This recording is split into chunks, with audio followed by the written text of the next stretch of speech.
Welcome to the ITU Plenipotentiary Conference 2022 here in Bucharest, Romania, where I've got the great pleasure of being joined in the studio today by Mohamed Ibrahim, who is a former Minister for the Post and Telecommunications of Somalia. Mohamed, welcome to the studio. Thank you very much. Now, you're no stranger to ITU studios. We've chatted quite a lot in the past. This is, I believe, your fourth plenipotentiary conference. That's correct. Shows my age. I know the feeling. How is it different from other plenipotentiary conferences, and why does this matter? This time, I think there's a difference in the structure of the leadership, which is good news. We have a female General Secretary after 150 plus years, so that is one of the changes. But there are other important issues going on, and for the first time, we are really more focused on digital transformation, disruption of technology, developing countries, the digital divide. All those things are becoming now more focused, whereby before there was discussions, but now it seems a lot of people understand what's on stake. So that is really what makes this time different. Now, you've swapped your ministerial role for academia now, I understand, and you're based in Australia. So obviously you're getting a whole different perspective there, I'm sure. Now, I wanted to ask you, how will digital transformation and its role in bridging the digital divide transform the planet? Well, thank you. You're right. Actually, I'm no longer in politics now. I moved into academia. And this is an area I actually do a lot of research on this. And we hear a lot of the time through the UN agencies and all these big meetings, global meetings about digital transformation, financial inclusion, breaching the digital divide, and all these things. But for a long time, it was really a hype. In other words, it was academic stuff, just talking about it, writing about it, and so on. But now, it seems people are realizing really it's no longer just a talk. Unless we can really show what digital transformation means to the people who are on the south of the digital divide. And that's what makes things more interesting now. It seems people who were talking about this over the last decade or more now are saying, well, how do we quantify? How do we actually say digital transformation will actually lead into less divide between the south and north in terms of economics? So it's interesting times. I think this time maybe hopefully we'll get it right.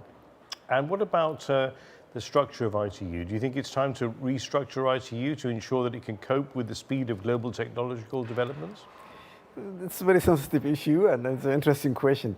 A lot of discussion about this, especially among the African community and the African telecommunication people, and also the Arab community and so on.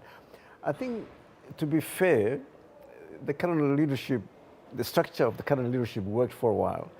Maybe the time has come we should revisit this, and already certain things are happening. Why is this important? Because the speed of the technology, the way technology develops, is much faster than what the ITU leadership can cope with. And I'm not trying to be negative or critical about this. Hence the need for different way of running the show, different way of leading the ITU. What do I mean by this?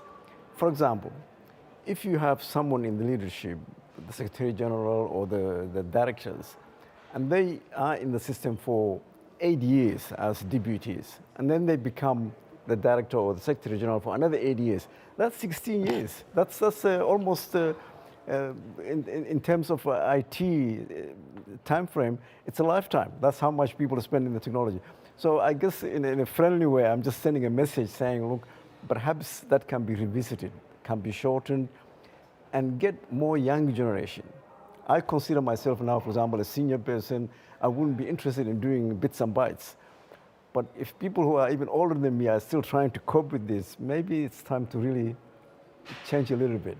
Yeah, I mean, I'll ask you that question because I know you're that opinion, but there is some fresh blood coming into ITU. I mean, I think our Deputy Secretary General is probably the youngest Deputy Secretary General that the ITU has seen.